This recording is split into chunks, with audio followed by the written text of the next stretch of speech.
kind of cut the chatter down, didn't I? My clock says 10 o'clock, so let's welcome everybody to the County of Newell Municipal Planning Commission meeting for June the 25th, 2026. Welcome, and I will go ahead and call the meeting to order. We have some councillors online. We have some councillor absent from the meeting. So if we could excuse Adina Scandrup, would somebody like to make that motion? Councillor Hofer moves to excuse Councillor Scandia from this meeting. All in favor of the motion? That is carried. We have guests in our gallery, so I think we'll pause for the moment and do introductions. We'll start with you, Councillor Hofer, please. Good morning. Ben Hofer, Councillor, Division 8, Duchess. Neil Johnson, Division 7, North of Brooks. Good morning. I'm Kelly Chrisman, and I'm Division 6 Councillor, which is the northwest side of the county, and I will chair the MPC meeting this morning.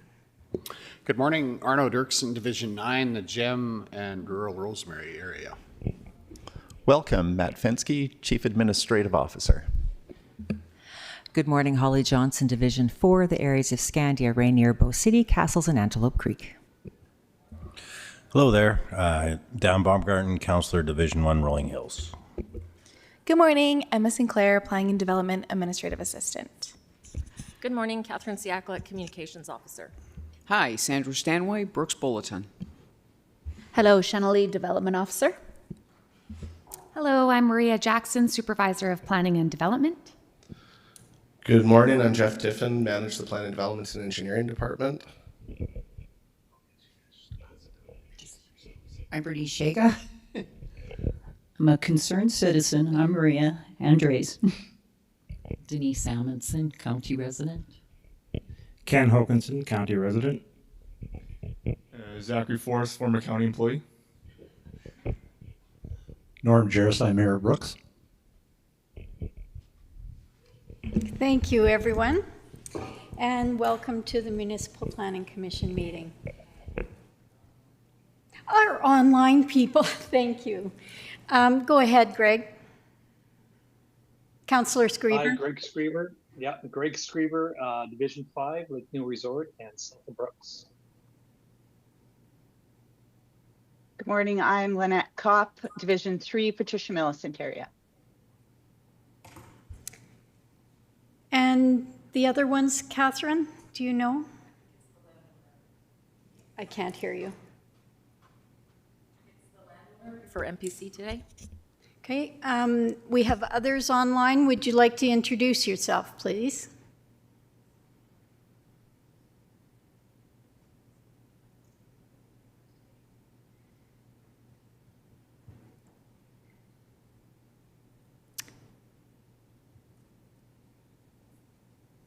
No names. Hey, Catherine.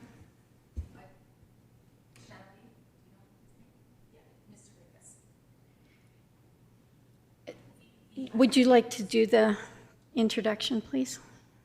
Thank you. Mr. Vickas, here for development permit 2026045. Thank you for that, Shannalee. All right, let's carry on with our agenda. The minutes are in our package. How do you wish to handle them? I do have notice that we did make one edit, and it was in the wording on page 3. DP 2026022 is approved for the following reasons rather than if approved. So it's just as an edit that I'm proposing.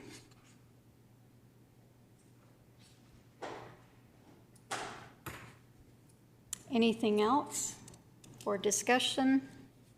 A motion to accept as amended, please. Councillor Johnson, please. All in favor of the motion? Thank you. That's carried. Agenda. Are there any post-agenda items? Seeing no heads, no hands. Motion to accept the agenda as presented. Councillor Baumgarten. Thank you. All in favor of the motion? That is carried. Development permit 6.1, Channelie. Thank you. Development permit 2026045 is for the operation of a vehicle services business, specifically heavy-duty vehicle repair and tire shop. The proposed business will operate in conjunction with the existing industrial logistics business that was approved in 2024. The business that was approved in 2024 was with the expectation of 20 truck and trailer units on the parcel and approximately 5 trips in and out of the parcel. This addition to the project will not increase the traffic.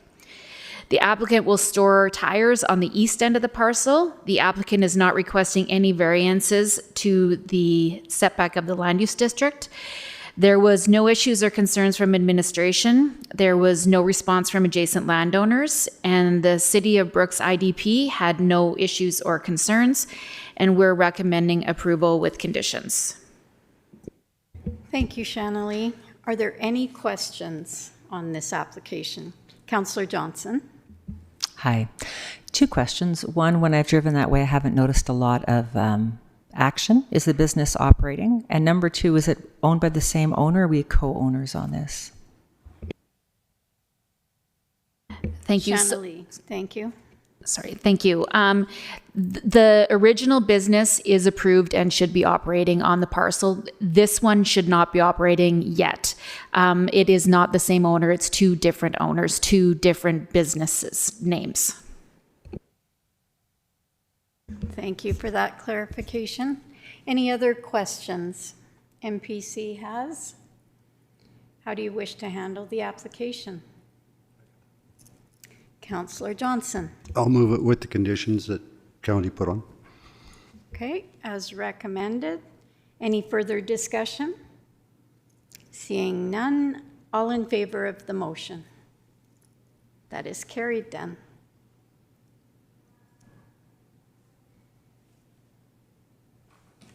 And we have no other business that we're aware of, no post-agenda items, anything in camera, seeing nothing, no information items, and question period. Any questions in the queue, Catherine? There are not, so I will adjourn this meeting very quickly this morning. Thank you. I'm going to suggest we take 5 and we'll convene our council meeting just before 10:15.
Sorry, just give me a minute. I'm on the wrong screen here.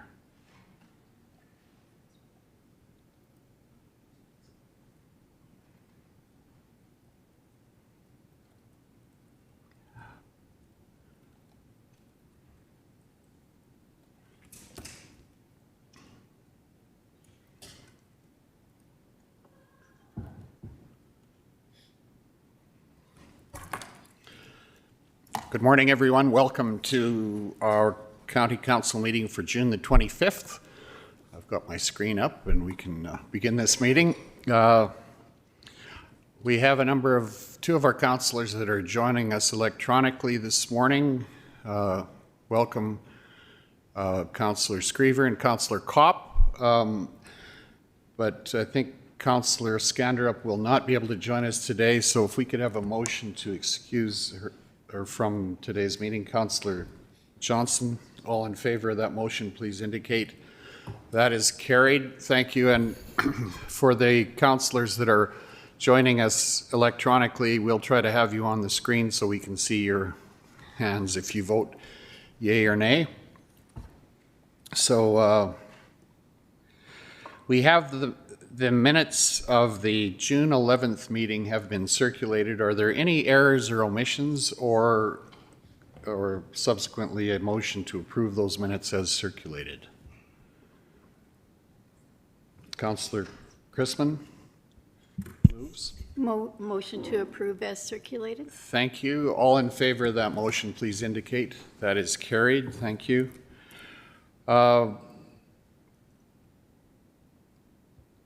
Are there any post-agenda items to add? And I'm aware of one. We are going to add FCSS at 11:30.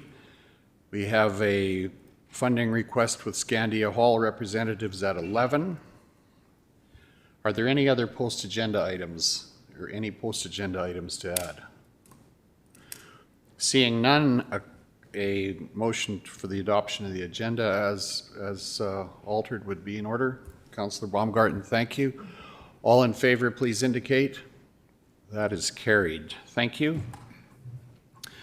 Question period or notices of motion. Do any councillors have a notice of motion today, or are there any questions either from the public realm or anyone in the council chamber today have any questions? Seeing none, we'll move on to item number 7, bylaws. Bylaw 2129-26, the land use amendment, text amendment for data centers, first reading. Maria, welcome. The floor is yours.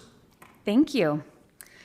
The purpose of this amending bylaw is to add policy to our current land use bylaw to control the development of data centers. There is currently no policy specific to data centers in our land use bylaw, which leads to uncertainty for developers and also makes it difficult for the development officer to be consistent with assessing appropriate controls for any proposed development that may come to the county. The proposed policy outlines requirements such as energy requirements, power sources, noise and vibration assessments, water usage, including the source of water and the proposed disposal methods, emergency management plans, and also policy in regards to landscaping and viewscapes. It also includes a public consultation requirement. So what administration has done is we've broken down the types of data centers into two groups. One being a data processing center, which is a large-scale development, and the second being a small-scale energy integrated data center, which would be of a much smaller scale and have a footprint of less than 5 acres. So the reason for breaking them down into two separate groups is to allow the smaller data centers to be a discretionary use in additional land use districts. This will limit the red tape created by the need for a land use amendment. It will allow these sort of developments to be developed alongside existing oil and gas infrastructure and allow for those companies to diversify what they have existing, as well as locating in a few different areas. However, the large-scale data centers will only be allowed on land zoned industrial.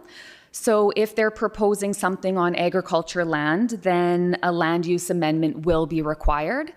The land use amendment will have will have a public consultation requirement. There will be a public hearing. Should the land use amendment go through, then they'll have to go through the development permit process, which will be another layer of public consultation and approvals through the county. So it is recommended that council provide first reading to the bylaw.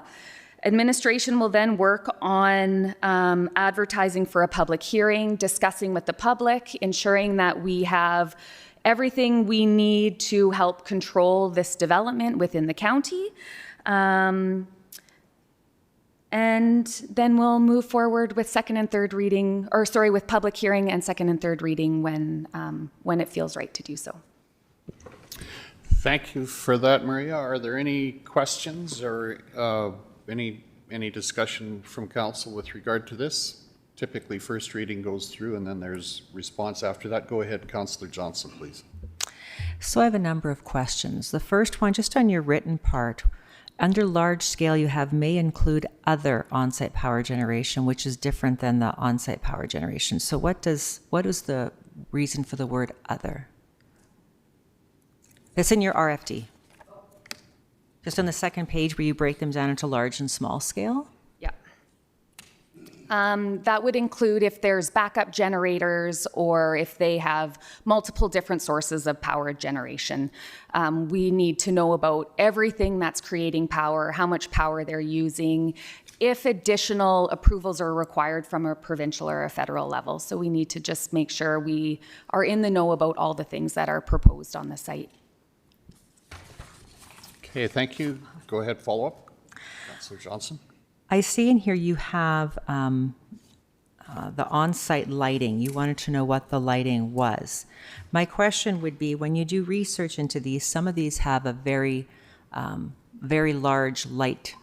The lights are on all the time. It's very. Can we make provisions for that? I mean, if you're doing a grow op, you would need lights all 24 hours a day. But if it's if it's supposed to be an AI center, they wouldn't have a need for lights at night, and that can be disturbing for neighbors and wildlife and everything else. Do we have any control over that?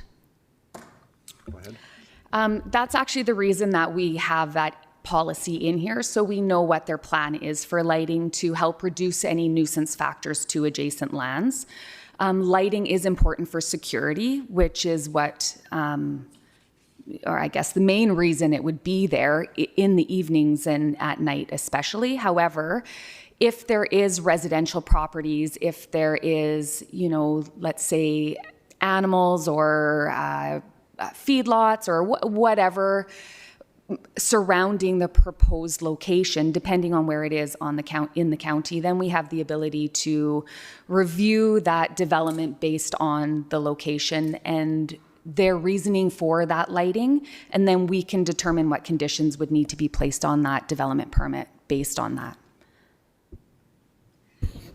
Okay, thank you. Any other questions? Oh, go ahead, Councillor Johnson.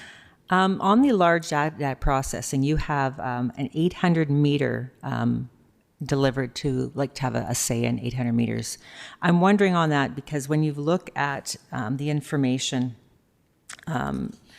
one study found for large data centers, there's a 10-kilometer radius of soil temperature increase 3.4 degrees on average. And there seems to be about a 10-kilometer radius of heat differential with any data center. So I would think it affects a larger area. Can we make a larger notification area?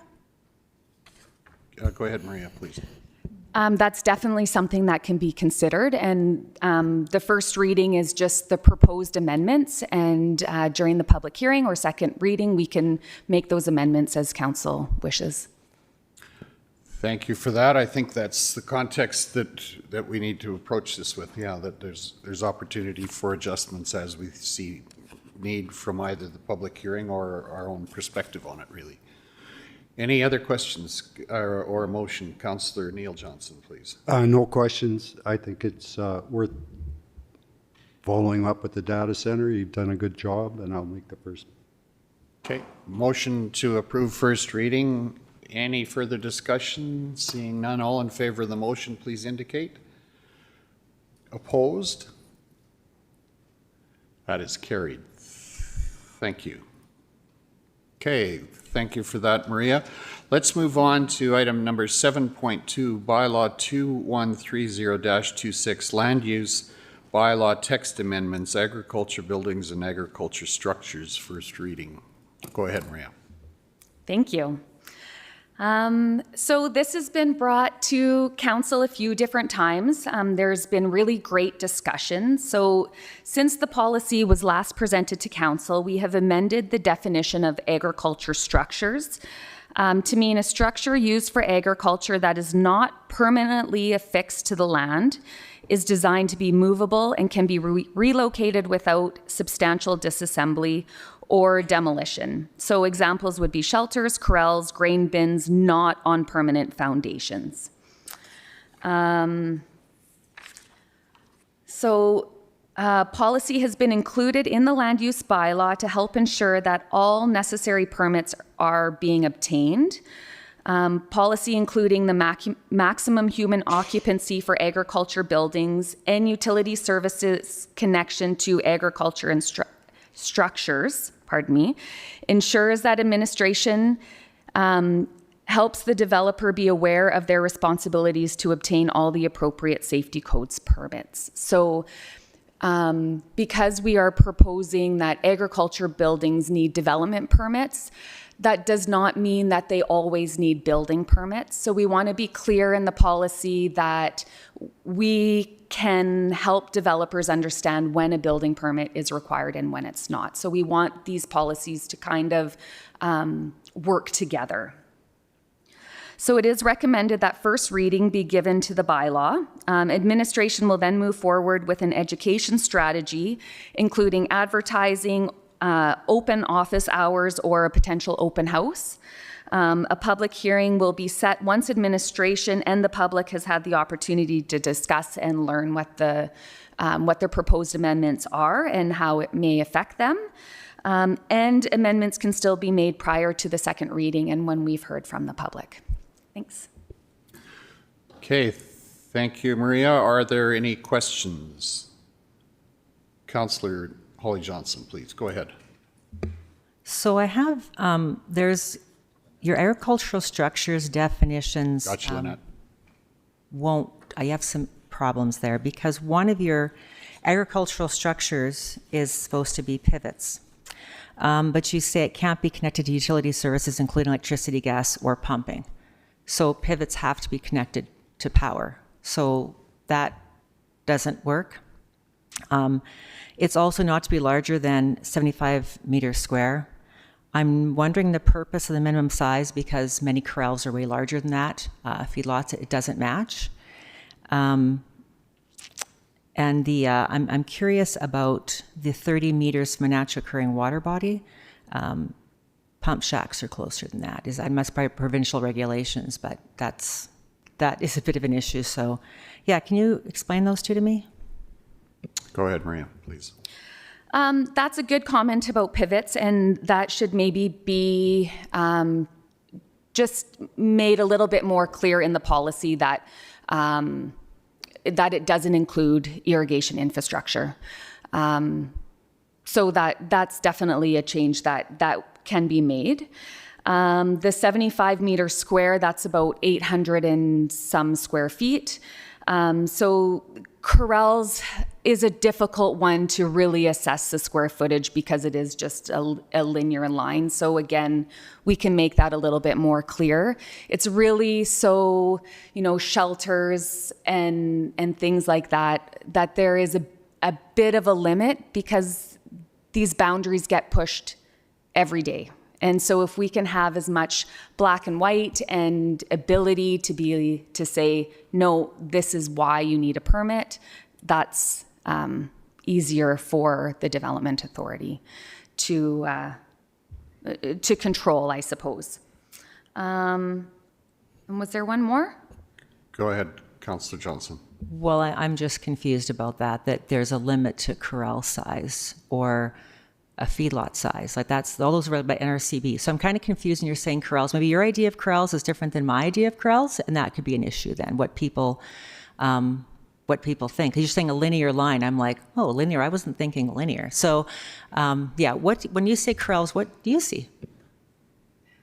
Go ahead, Maria. Well, corrals would be a fencing system where agricultural animals are housed. So there is no roof. So when it comes to square footage, it's difficult to put a number on that. So when we had 75 square meters, that was meant for like a shelter, a hay shed, something that is an enclosed structure, but is not used as an agricultural building.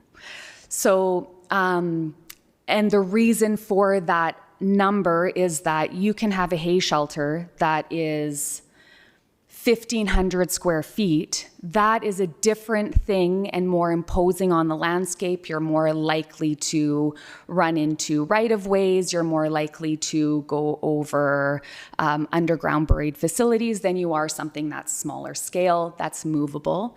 Something that's, and it could be argued 800 square feet is still large, but something that is larger than that is very hard to move. So that would then not fall under the definition of agriculture structure. So the square footage was intended to be more for a building. Corrals would be outside of that. Square footage, I agree, is very hard to say what that would entail. Okay, thank you. That addresses your question, Councillor Johnson. Councillor Chrisman, please. I think we have to remember the intended purpose here, and that is to protect our ratepayers' interests overall. We're not imposing regulation for the sake of imposing regulation. We're proposing to safeguard them against future disturbance, future expenses that could occur. And that's been our lived experience here. So I think keeping that in mind as to the purpose of this bylaw will help us make the decision overall. Okay, thank you. So no question there. Councillor Johnson?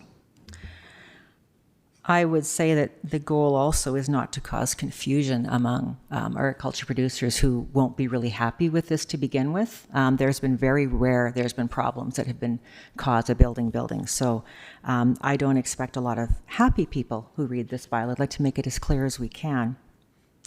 And I'm going back to the general requirement, the agriculture building shall not have a human occupancy of more than one person per 40 square meters.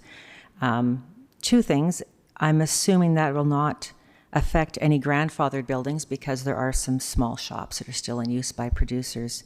But number two, that is not that's not our job to decide how many people per square meter. That is not a county requirement, so I'm really curious why we're putting it in. Go ahead, Maria, please. It is a county requirement in the idea that we also issue building codes, or Alberta Safety Codes permits. So this human occupancy is actually from the Alberta Safety Codes legislation. So any building, agriculture or not, that has or agriculture building that has a human occupancy of more than 40 meters squared, which is 22 people in a standard 60 by 40 shop. So that's a significant amount of people. Would require a building permit. So this is in there to ensure that people are now understanding their requirement for getting a building permit. It is also a developer's responsibility that if a building goes from an agriculture use, which, and I can just, the definition is any building used exclusively for housing livestock and or storage, sorting, grading of agriculture products that have not undergone secondary processing, and or the storage of machinery, equipment, or vehicles that are used in connection with the growing of farm crops or the care of farm animals, and has a low human occupancy. So that low human occupancy is now defined in the policy. So it is, if the building is being used for anything over and above what's defined, then it may no longer be considered an agriculture building. The use has intensified and they're required to get a development permit. And also the applicable safety codes permits to ensure that everyone in the building and the use of the building is safe. Okay, thank you. Councillor Kopp, I'm sorry I missed your, I think you had your hand up earlier and I noted it, but I ignored my note. Go ahead. Hi, I just wanted clarification. In Schedule A, we have Ag Hamlet, I'm assuming agriculture, and Hamlet transitional. What is Hamlet transitional and where would that possibly be? Go ahead, Maria, please. That is areas around Hamlet, such as Tilly, Lake Newell Resort, that are agriculture. The intent of that is to limit the types of development that can happen there so that the hamlet has the ability to grow in the future. So that's something that's, been in the land use bylaw for forever. Okay, thank you. Councillor Screever. There we go.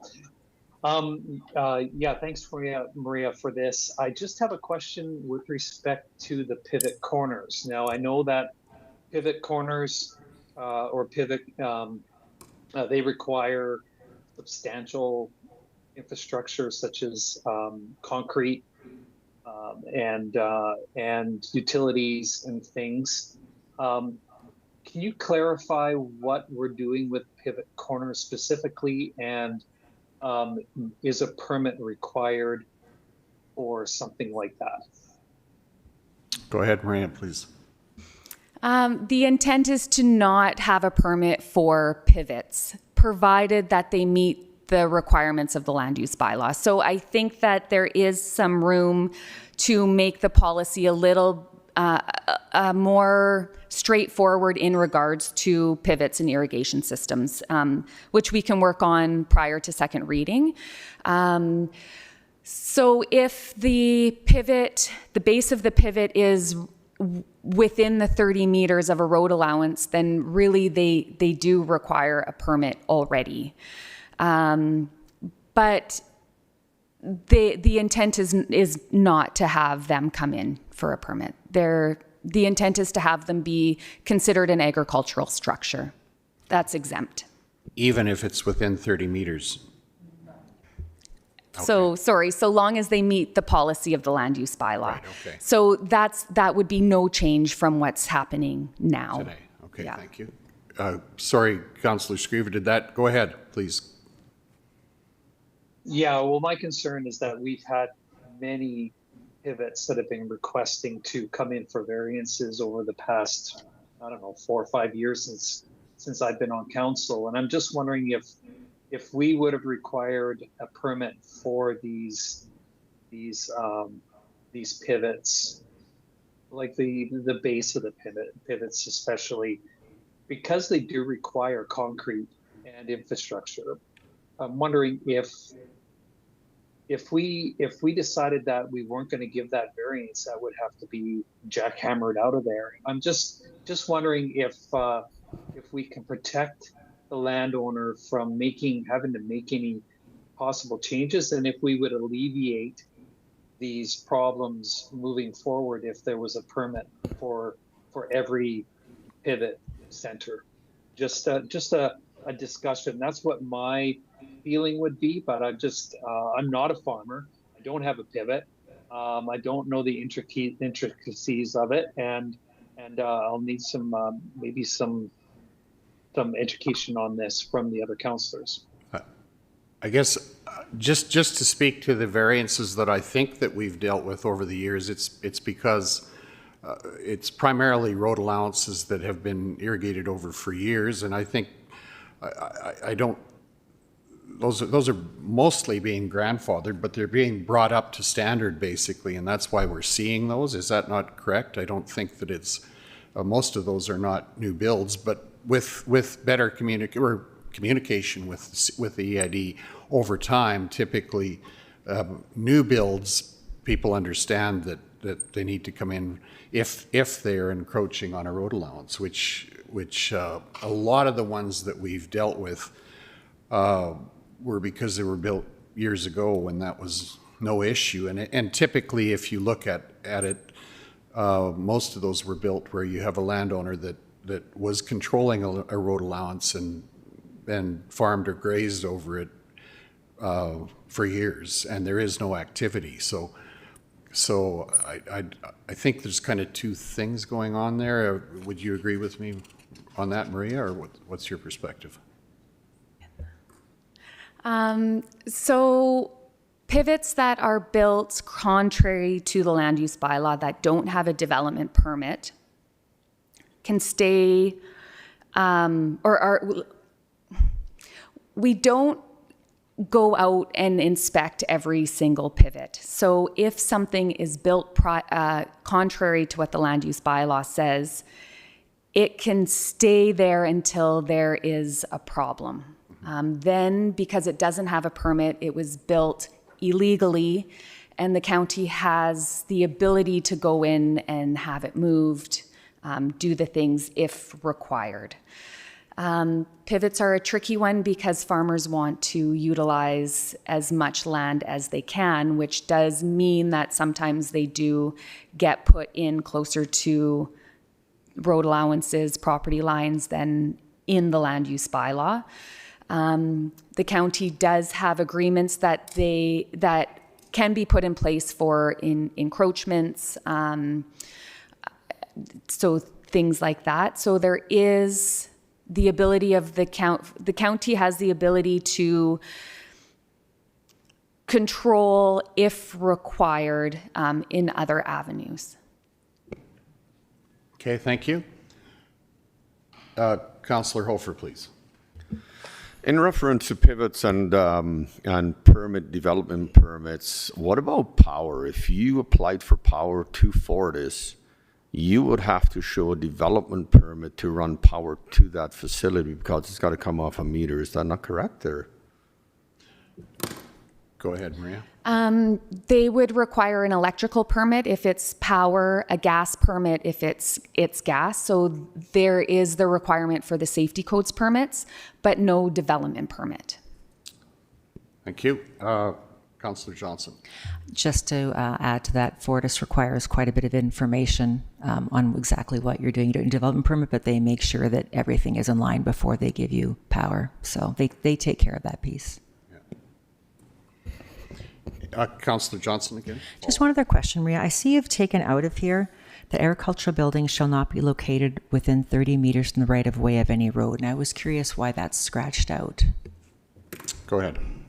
That's a duplicate policy. So each land use district has the required setbacks from a road. And so we removed that because it was duplicate. Okay, thank you. Any other questions? Councillor Johnson, go ahead. I'm just wondering if the question about the corrals in here, if you want to take that out or just to clarify. I'm just trying to make it as clear as it can and take out anything that might cause confusion. So I'm wondering if it needs to be clarified or removed or something along those lines. Go ahead. So the reason it is included as an agriculture structure is because it was prior, and any use that is not in the land use bylaw is not permitted. So I think that it should be in there to clarify that it is a use that's allowable, obviously, in agricultural areas. It also gives the ability for the county, should corrals be located on a road allowance over top of other properties, that there is a way to say, hey, we know that this has been here for a long time. However, now you're over top of property lines and your neighbor would like to take their land back, or the county would like to develop a road allowance. These need to be moved. So corrals do not need a development permit. A lot of corrals now are very easy to move. And so that's why they're included as agriculture structures. I think it's very hard to put a square footage on a corral when they're lines. So the intent was never for corrals when it came to the maximum square footage. Okay, thank you. I would agree that we try to be as clear as we possibly can when this goes out, because I think our intent to make things work better for everyone, I think is, and also that this is adjustable. This is inviting public comment, and we can make adjustments as we need to going forward. Just a quick, and we have not dealt at all with development permit fees in this, have we? Or, that's another issue that we may want to revisit, and we've said, I think, that we are open to revisiting fees for agriculture development permits. Correct? I think that's an important consideration, because I don't think we want to be seen just to be, that this can't be perceived and can't be, in effect, be busy work. It has to provide value to ratepayers going forward, I think. Councillor Johnson, you had another. I was just wondering if this should come back with the changes to agricultural structures and a permit fee schedule. I think that's pretty important to have that ready to go out with this when we send it out to ratepayers. Go ahead, Maria. If council provided first reading with amendments, then we could also bring a schedule of fees amendment prior to this going for second and third reading. So they could happen in conjunction with each other. So that could be amended after, if we approve this as is, we can still amend that, or we need to add the fee structure as something that will be amended? That's right. They'd be two different bylaws. So we can have first reading with this, with the proposed amendments, and then we can start the public consultation process, which may bring more amendments to light.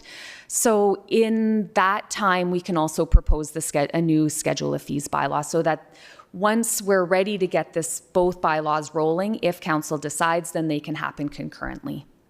Okay, thank you. And I just to put, so that we all understand that basically this is a fluid circumstance, and we can make changes as we go prior to second reading, and that's the goal, or that's the stated and the understood purpose of passing first reading, to open the debate, basically, right?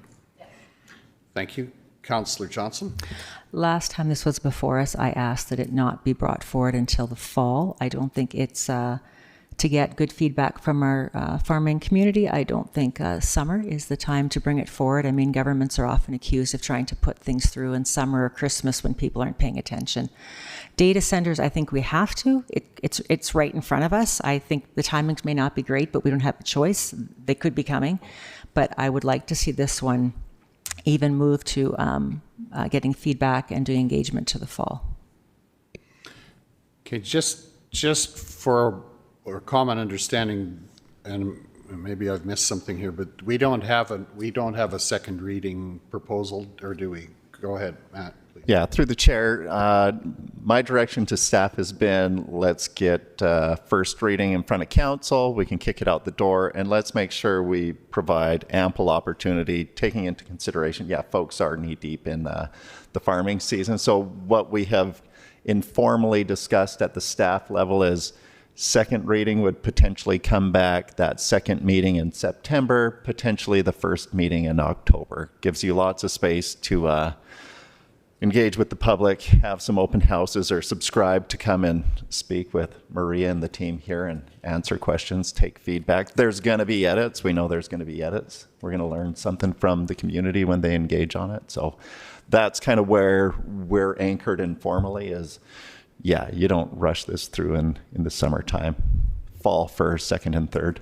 Okay, thank you. And I think the other part of that, we've got some more questions, but in other words, that's a fluid time frame. And if there's if it appears that we need more time than that, there's no urgency to pass this by a certain date, is what we're saying. So I think that's good. Councillor Chrisman and then Councillor Neil Johnson. Yeah, I was just prepared to make the motion for first reading as laid out in our request for decision. Okay, you make that motion. Thank you. Councillor Johnson, you had your hand. Yeah, we had some pretty good reasons for suggesting the bylaw and the amendments, so I agree with Kelly. Okay, thank you. We've got a motion on the floor. Anything else from anyone? Any other discussion? If not, I'll call a question. All in favor of the motion to proceed as per the recommendation, please indicate. Opposed? Okay, that's carried. Thank you.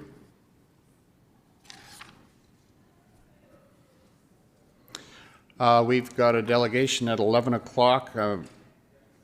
We can move on to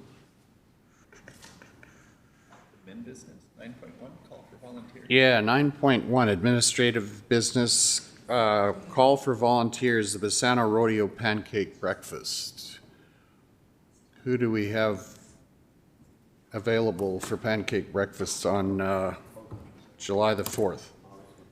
Councillor Johnson, Councillor Hofer, who else? I plan to be there. Councillor Chrisman. It's the 4th of July. Saturday. Oh, the day after the 3rd. So it would be, it's a Saturday, that's right. Saturday, July 4th. Yeah. That's right. Following Friday, July 3rd. Yeah. Okay. And Councillor I'm able to say that unless unforeseen circumstances arise, Premier Smith will also be flipping pancakes. Oh, really? Okay, nice. Okay, that's good. Councillor Kopp, please. You've got your hand up, or you're volunteering to be there? Volunteering to be there. Good.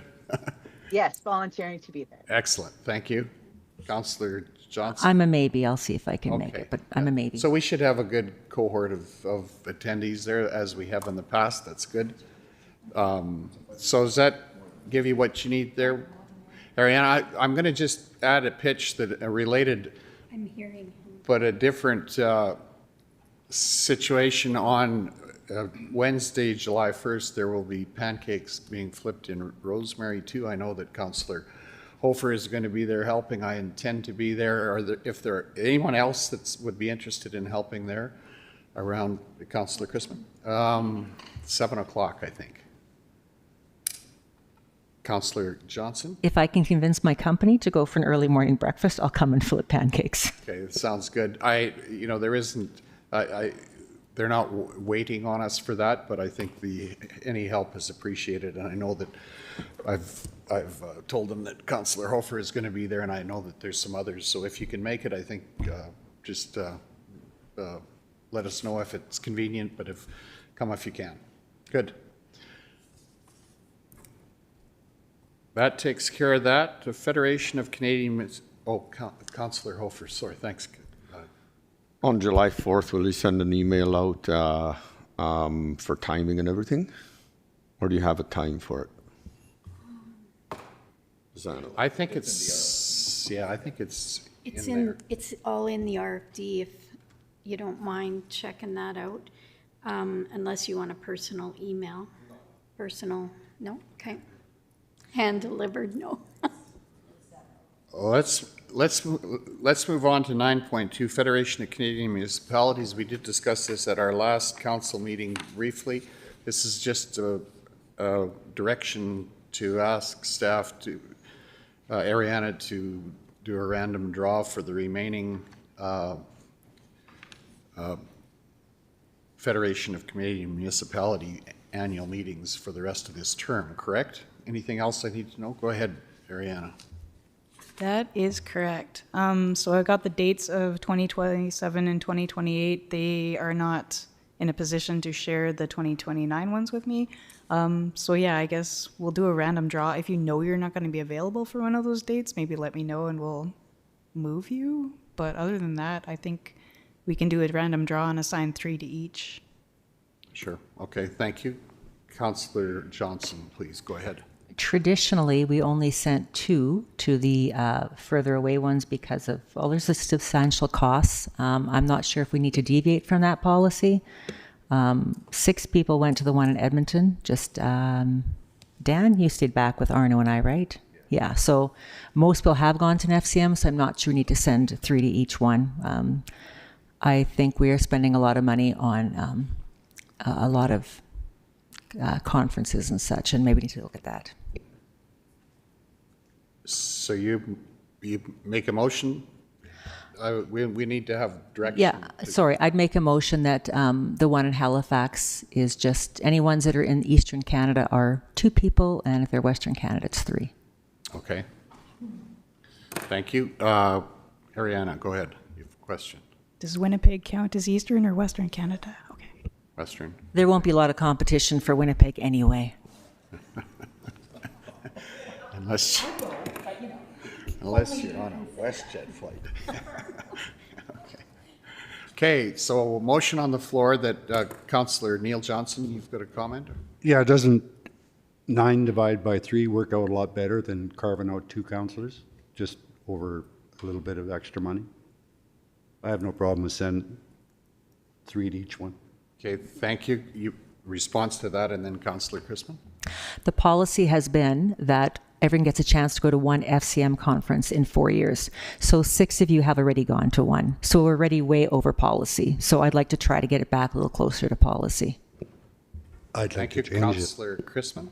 And I wanted to support the policy, and it's worked for years, and we've always shied away from the Eastern travel expenses as much as we can by only sending 2, and like I say, it has worked, so I like it.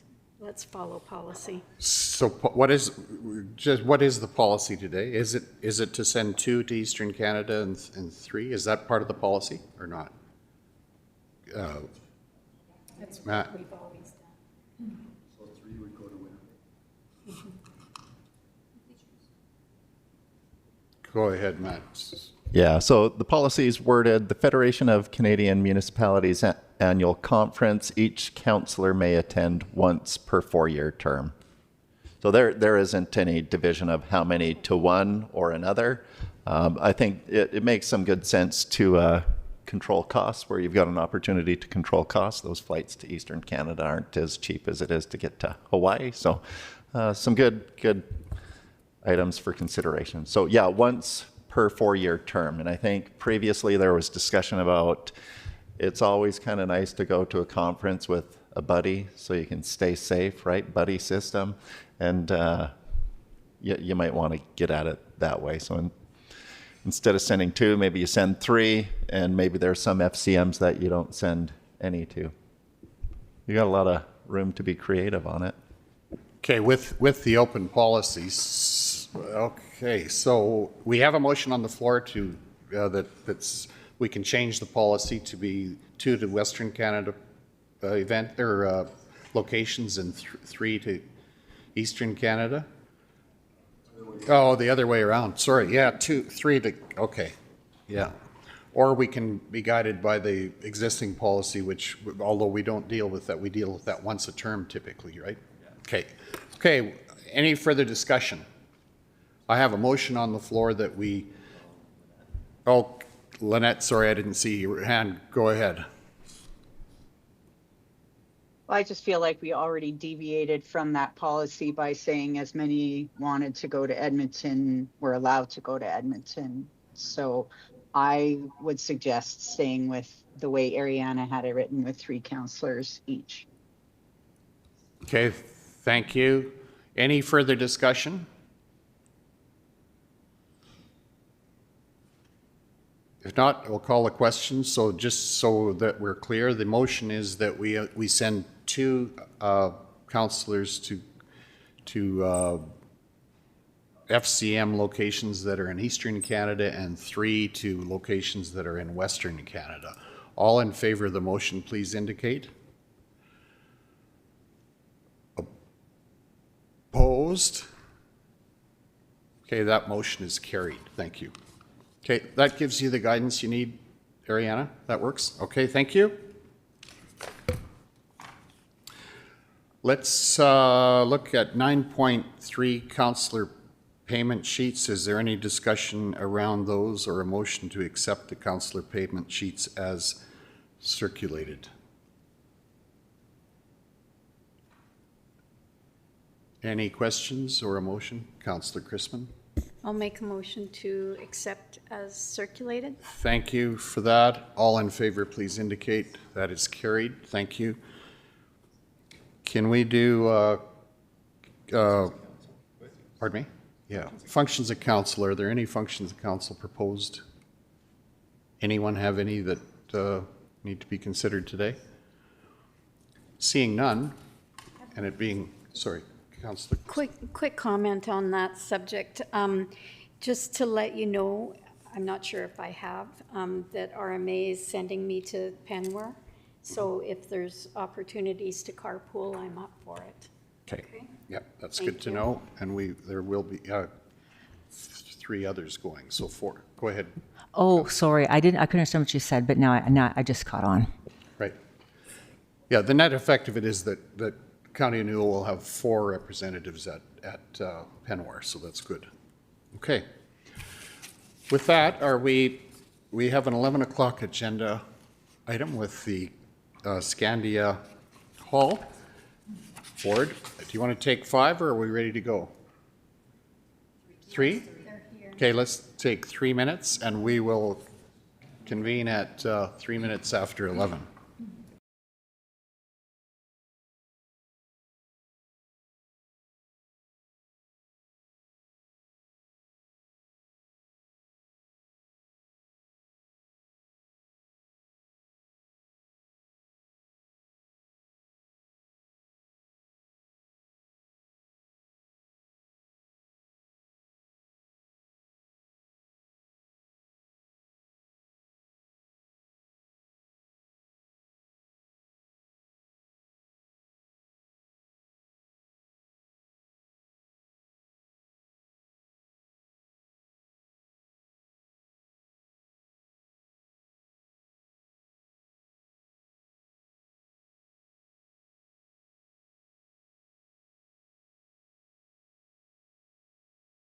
Meeting. Thank you for that break.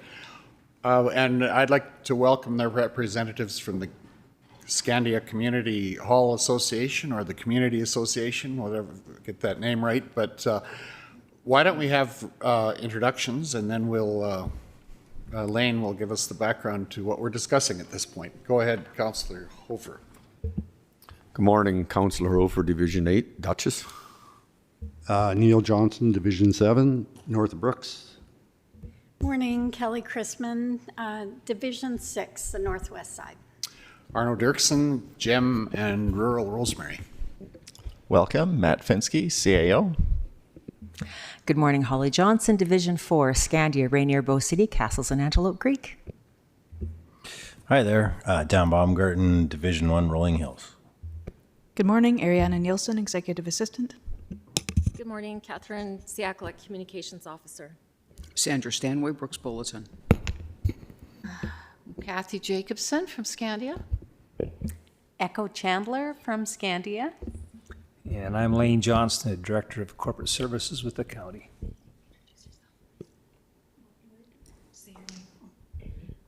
Helena Thiessen, Scandia.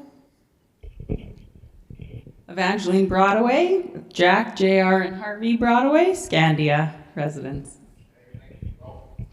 Welcome all. That's great. Oh, and online. Sorry, we've got 2 councillors online. Greg Screever, Division 5, Lake Mill Resort, and south of Brooks. And Good morning. Division 3, I'm Lynette Kopp, Patricia Millicent area. okay, thank you. Welcome all. Lane, give us some background and then we'll have a discussion. Good morning, Council. So yes, we've got members of the Scandia Community Association here to provide an update on the status of a project that was first considered by Council back in December of 2022 when the original funding request was submitted to Council. Just wanted to provide a little bit of clarification on the application and the report. The application indicated that it was a Category 1 project, a new build. Apparently we've got a glitch in our form and it automatically populates that as the option that's being selected. This is actually a Category 2 project, so it's a upgrade of an existing facility. So with that being the case, it would qualify for 50-50 funding as the original allocation was that was approved by Council back in December 2022. So the project has commenced, is well underway. Exciting things are happening in Scandia, and I think they'll be able to provide a bit of an update, but there's been a few additions that are required as the scope has expanded a little bit. Maybe I'll just turn it over to the representatives and let them fill in the blanks for Council, and it would be best to direct your questions to them directly. Great, thanks, Lane. Go ahead, Echo. Okay, thank you, Lane. I'm Echo Chandler. I'm the chair of the Scandia Community Center Board, and I'm going to make this short and sweet as we only have 15 minutes, so thank you for hearing us. We appreciate very much. We are so grateful to the county for helping us get this far on this project. And we are just asking for a little help to cross the finish line because we are so close. Yeah, it's looking great. The Scandia Hall has been wonderful. The board has been so wonderful. All of the dedication in the donated labor, and I mean, we have hall board meetings, and everybody shows up, and we have been making this happen. And I'm so proud to be a Scandiite and see this come together. It is beautiful. We have a project there and a facility that is going to compete. Well, we don't want to compete, but host many functions, and we appreciate it. We have searched for the best price on it and 3 quotes on every trade that we have used, and we've kept it quite local, so we're proud of that. We wanted to go local, and we've had 3 quotes at least, and we have gotten the best prices, and we've gotten what we want. Like, we're so happy with how it has turned out. We're very proud. We kept it local, and we are thankful that you will consider our new request for more funding, and we're sorry to do it because we like to keep it in the community and be self-sufficient, and we have had community help, a lot of community help with purchasing the chairs and just the extras that we need, that a hall needs. So we think our treasurer put it together, and we think we have spent about $900,000. And this is way more than we thought in the beginning, but that was 4 years ago, and the costs have gone up, as everything has gone up, we know. But we have tried to bring it down, and we've gotten those quotes, and yeah. Anyways, that's all I have to say, and I thank you for hearing us, and we appreciate you considering our request for funding. Thank you. Thank you, Echo, go ahead, Kathy. I'll just build a little bit on what Echo said. You know, we've had some monetary donations from the communities, families, and businesses.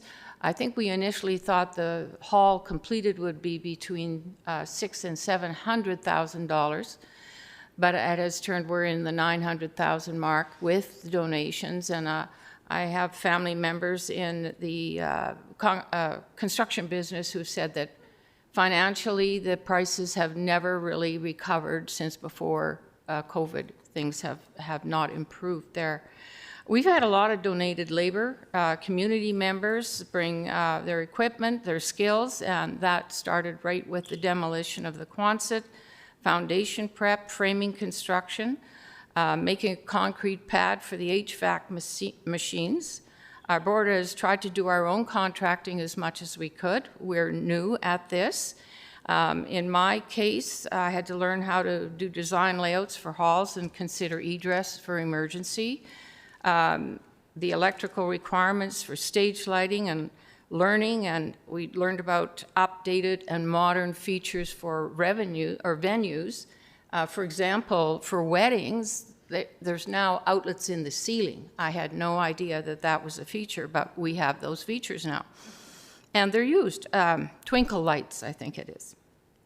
Anyway, another thing is I talked to people that had built new halls, and what did they do for their fundraising?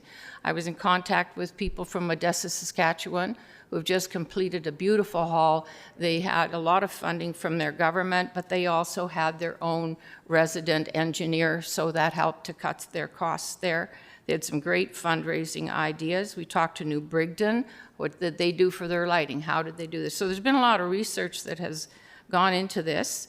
Everybody has helped. One board member worked with personnel to get permits in place. Another one worked with audio-visual technician, learning requirements for sound system. Another person took on the fundraising, raffles, and advertisement. Another worked on the video security so that we have security for the building. We've had some trouble with some vandalism. And another worked on getting upgraded insurance. Another organizing food for fundraising events, planning menus, shopping, and cooking. So the fundraising events were limited because of we have no hall. So Scandia Honey kindly offered their venue, so we got to have the turkey shoot in the midst of these huge drums of honey, and it was a nice atmosphere. But and we had raffles, but we have not been able to do things like Canada Day celebrations or a Christmas dinner, have it catered. Another thing that we knew would happen, and it really hit us, is that with the large capacity of the hall, we need more seating, more table, more furnitures, more refrigerator space, and the one in the kitchen quit, and we needed one for the bar. If you are serving 299 people, you need to have that capacity, and that was $3,255 each time, and we searched for the best prices for that as well. We've been diligent in researching requirements and obtaining estimates for all the purchases. We're trying to cut costs wherever we can. We've even made our own coat racks for the entry. But we've had a few problems. One of the biggest one was the double egress doors out to the patio. We had some incorrect recommendation for doors, which did not meet fire code. And Corey Cochran alerted us to this, so we had another set of double doors ordered with Panic hardware, and they were smaller than the previous ones, so they didn't fit the hole. And then the new ones came, and then the framing was delayed, and we are paying for the labor both times to install these. And it still doesn't look right. It should have been a double door, and it turned out to be a single door without the correct hardware. So I invited Stuart Luch. He's out yesterday to visit, and he's putting together a list of all the things that we need to meet the fire code. And there was another unexpected problem.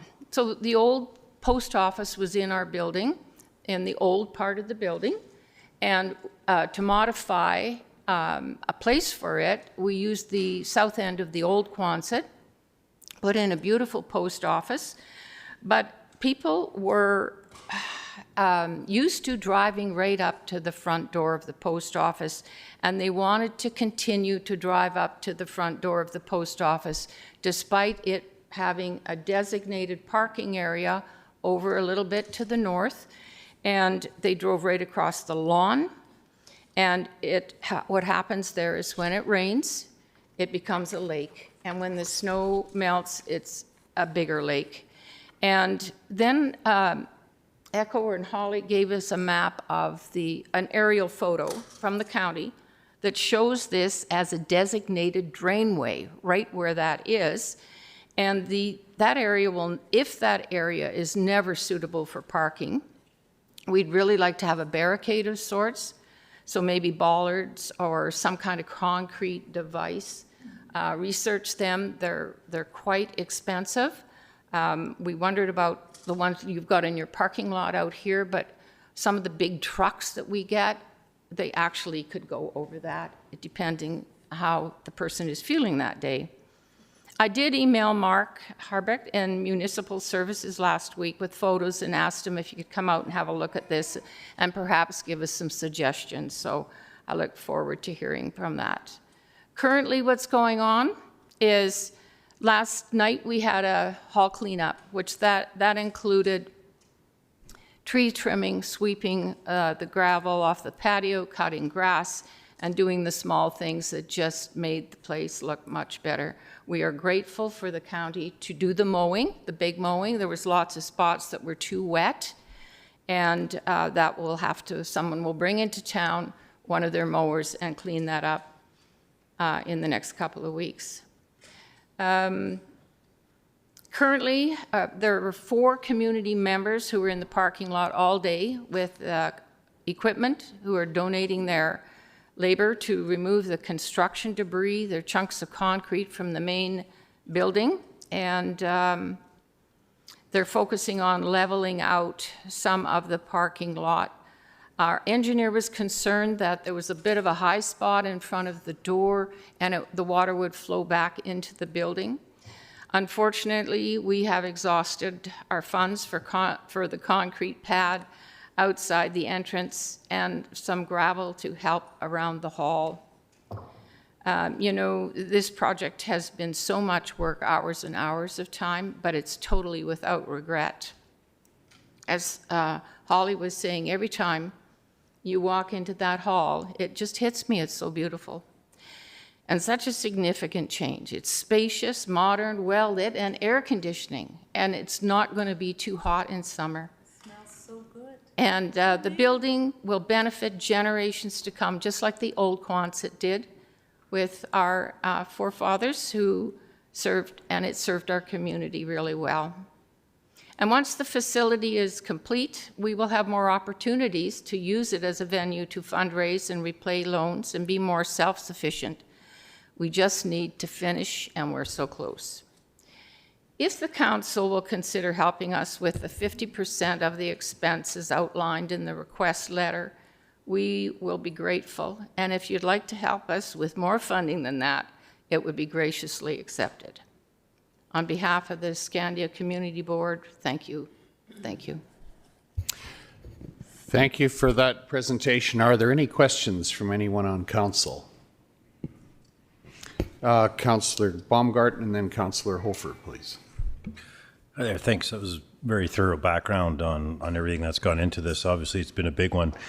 I'm just curious, the engineering company or whoever did your drawings or whatever for the design, I noticed it seemed like a fairly basic miss on the replacing the granary and the connection between. I'm just curious if there's any learnings that can be passed along for any future projects. It's kind of hindsight now. Just wondering if anything came to light through that process in terms of making aware of what folks should be looking for when they do these types of projects. It seems like an interesting miss. Go ahead. I think what happened is when we thought we could, of course, you're being conservative and thinking just replace this part of the okay, so this Quonset here, and then an L shape, another Quonset here, and then the square that was the granary was a concrete slab. So it was sinking. We thought, okay, this would be great, and we can just build this up.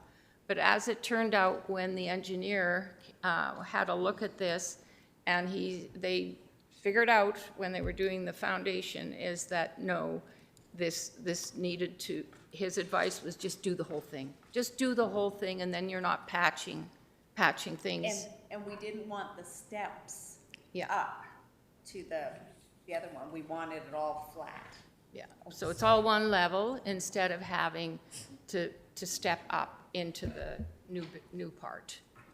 That would be. Okay, thank you. Councillor Hofer. Well, Dan asked the question that I wanted to ask, but on another question towards that, in the blueprint, you mentioned the door. It doesn't look right. Was that not part of the blueprint? We asked, Sorry. on? Yeah, Was we that not asked- part of the blueprint drawing to have a bigger door for egress? It had the doors. And so when it came to order the doors, they arrived and were put in, and I'm thinking, you know, I've worked in a school for a number of years, and I'm thinking those just don't look right. You know, they should be the panic doors. And no, we were ensured that would be okay, and I thought, well, maybe it's a revised fire regulation or whatever. The code was changed quite a bit. I think the last one was in March, and we missed that. And so what happened is we asked when Corey came, and he looked at right away, and he said, you know, you need the panic hardware on that. And so with the second set of doors that came with one door with panic hardware, and the other was stationary. So Stuart said, Lucci said, because you have that door and another one over here and a double and the main door, you have enough egress room for probably 600 people. But this hall will probably not hold 600 people. So even if you had this one to function, it would be okay. So now we're in the modification process. How do they fix this door to be able to close on itself and seal without a stationary post down the middle, and not to have frost develop in between because they're short of insulation there. So that's what's happening right now. Lots of delays, and any changes, of course, then we need to have someone come and do it, and it's more labor cost. It's been frustrating. Thanks, Kathy. Oh, Councillor Johnson. I think for some clarification is to save money, we don't have a general contractor. So we had an engineer do the drawings, but then we're all playing general contractor because we can't afford a general contractor. So mistakes happen. And we were advised by the place we bought the doors from that it was fine.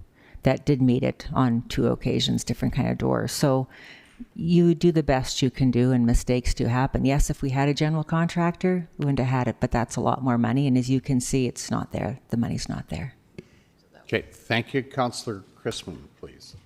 2 things. I'd like to make the motion to start with, but then I would also like to congratulate your treasurer in putting that money away and making you almost $5,000 in interest on the money earned. So good on the treasurer, and my motion stands as recommended. Okay, I have a motion to approve as recommended. So the details of that are $59,960 to help cover 50% of the overage on the Scandia Hall project.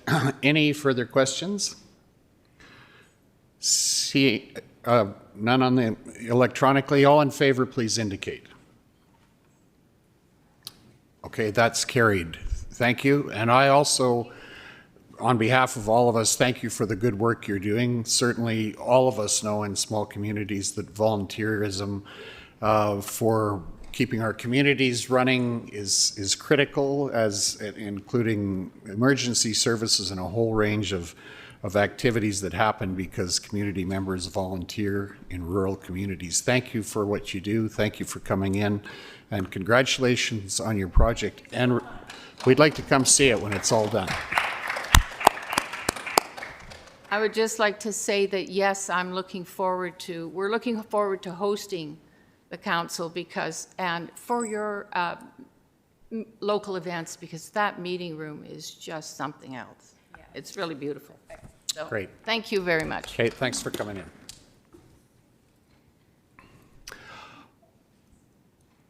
We have an 11 o'clock appointment of 11:30. Let's take 5 and reconvene at 11:30 if council is amenable to that.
Small community, right? It's all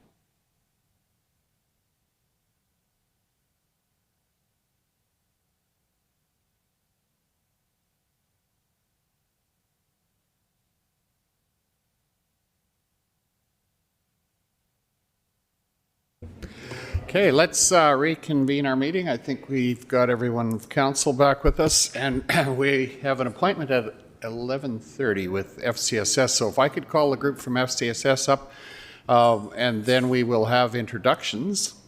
And welcome. Victoria, go ahead. Victoria, you need Yeah, there's just, yeah. So it's on? Okay, so we wanted to invite Brad up for a second. Yeah, 1 second. So we haven't met before, but my name is Victoria. I'm with Grasslands Regional FCSS. We ran something called the Community Impact Awards this year. And the Community Impact Awards were for individuals who've made an outstanding difference in their community by volunteering. You are a chronic volunteer and you were nominated for one of our awards. So we wanted to come by today, say thank you for all that you do in the community and present you with a little gift just to show our appreciation for everything that you do in the region. So we have a little plaque for you here. Yes. Thank you. Yes.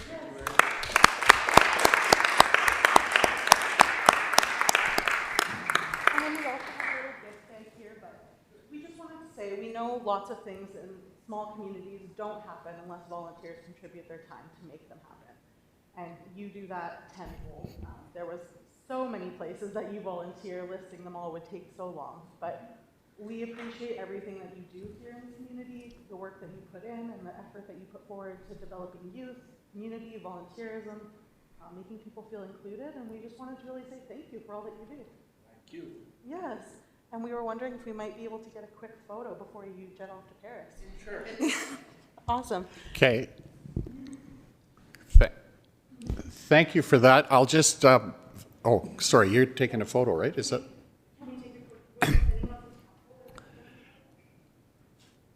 Absolutely. I'll just, I just fill in case the people online weren't able to see. So we've been privileged to have the group from FCSS in this morning to present their Community Impact Award to Brad Biette for his outstanding volunteer work in the community over many years. So thank you for doing that.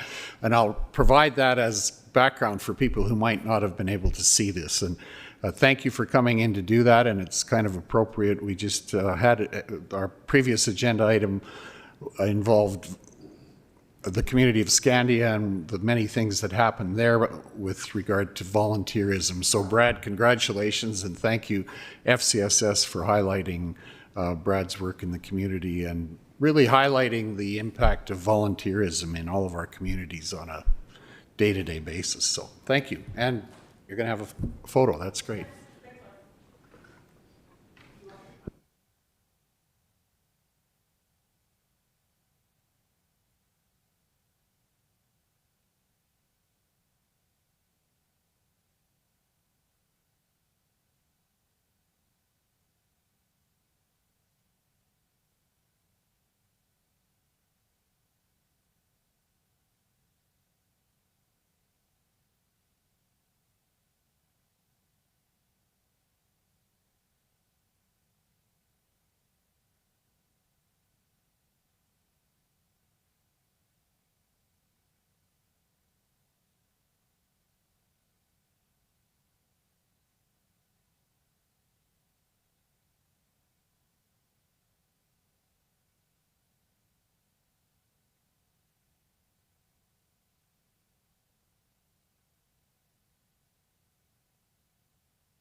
Thank you for coming in.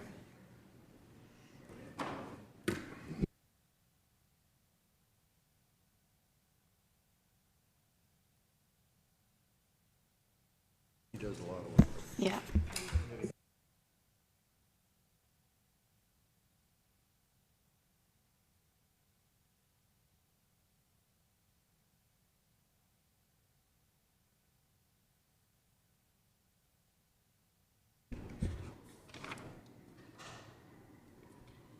Okay, we are to committee reports, right? And I see, first of all, Grasslands FCSS committee report. Holly, please. Well, that was an impact award that you guys got to see. And instead of Citizen of the Year banquet this year, we chose to go with this route so we could identify more volunteers and celebrate the many volunteers in our community.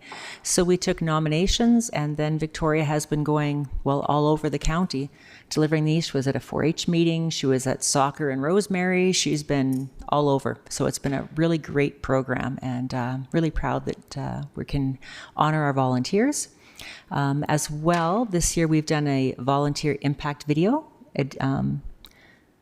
with some of the volunteers in our community. So I just got the final, I think it's the final one this morning, and I will be circulating that to our council very shortly. Okay, thank you. Any questions? Seeing none, let's move on to Recreation, Rolling Hills Recreation Board. Dan, go ahead.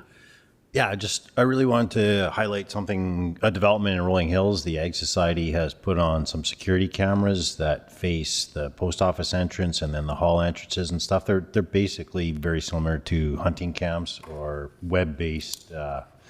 So they've all been linked, and they'll also be given access to the RCMP to aid in investigation, so they can get quicker access if something goes sideways.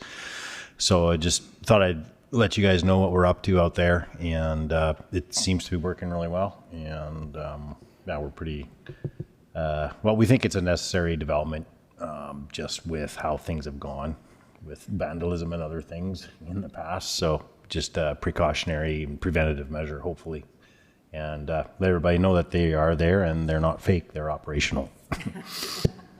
Great, thank you. I'll see no questions. We'll carry on. Pep, go ahead, yeah. I do have kind of a question comment. At FCM, Canada Post had a booth in the trade fair. So we stopped and chatted. I believe, was that you, Lynette, and I? Or was that Adina and I? That was Lynette. She's nodding her head. Okay. And they brought up a community. I said, so is your intent to close down all rural post offices? And the gentleman behind the booth said, absolutely not. He said, in fact, we had a community who went out and bought a post office just so we wouldn't close it down. And I said, would that happen to be Rolling Hills? And he said, yes.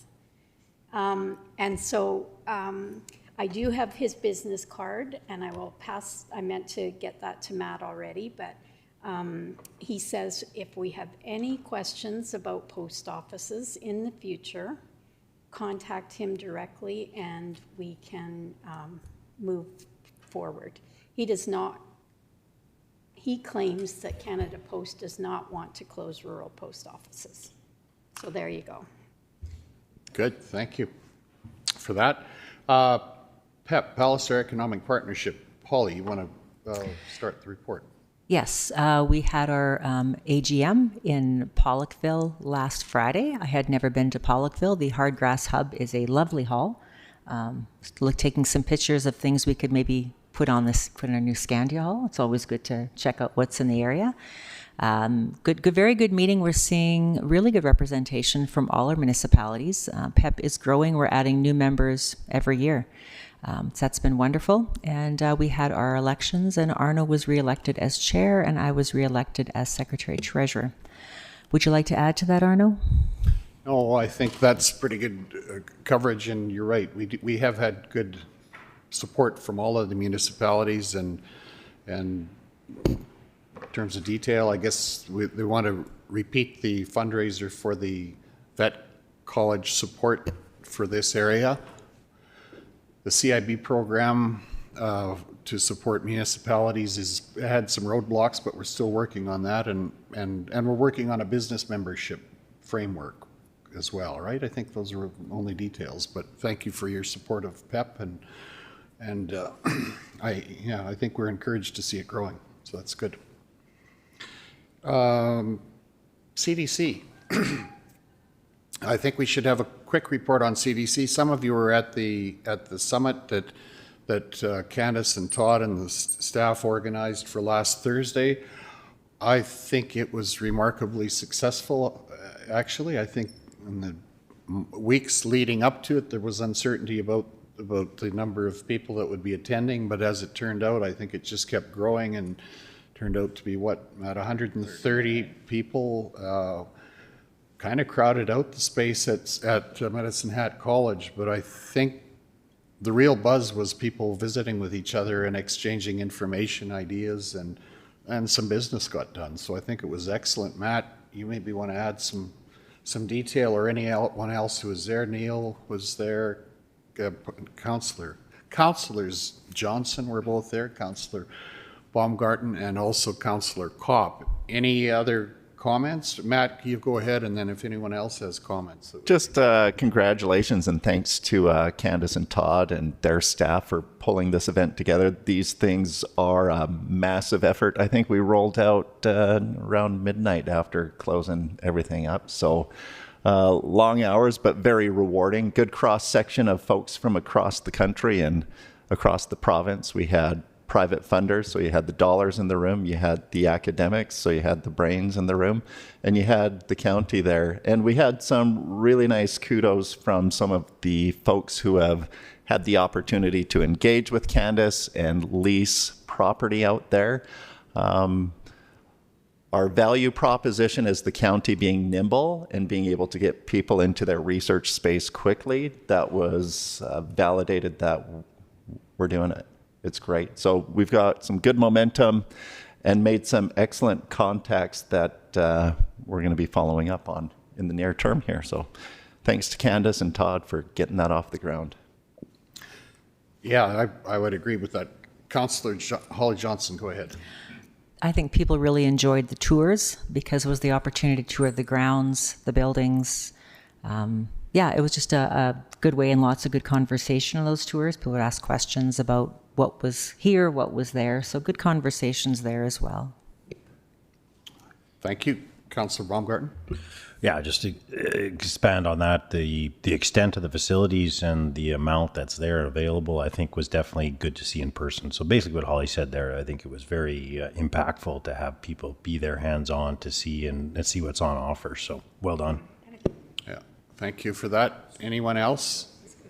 Councillor Neil Johnson. I thought they did an unbelievable job organizing. Lots of fish out there, maybe one will bite. It was fantastic along those lines. Asked a couple questions, which I always do, to ratepayers. Are you okay with the county funding this? We are dumping a little bit of money into it. And all I got was positives. So reassuring. That's good to hear, I think, because that's always been one of our concerns from the outset is how this moves forward, and I think it still is. But I felt as well that it was a good springboard to next steps, and just for outside, you know, I got a lot of emails and comments from people who had been there and said this is really good, and following up, trying to make some business happen, and also one of the groups that just leased some space out there connected with some funding opportunities that they weren't aware of. So that's, you know, I think the idea of what was hoping to be accomplished really was an excellent first run. Basically, I think they started in terms of invitations with anyone who had toured the facility in the last year, which is quite a large group of people. So from there it grew because we had the deans of at least one of Alberta's biggest universities that attended as well that had not been on the site before. So that was all good. Councillor Chrisman, please. So unfortunately, I wasn't able to go, but I'm thinking probably I'll see pictures in the bulletin after such a successful event. I hope so. I think that we'll have to submit some probably because I expect who was there? We had some pictures being taken. So press wasn't invited? I'm not sure. Oh, I don't know. Okay. Yeah. Okay. Anyway, all in all, I think it was a good first run at something like this. Any other committee reports? Seeing none, what do we have left on our agenda? In camera? Motion to move in camera would be in order. Councillor Johnson, all in favor, please indicate. That's carried. Thank you.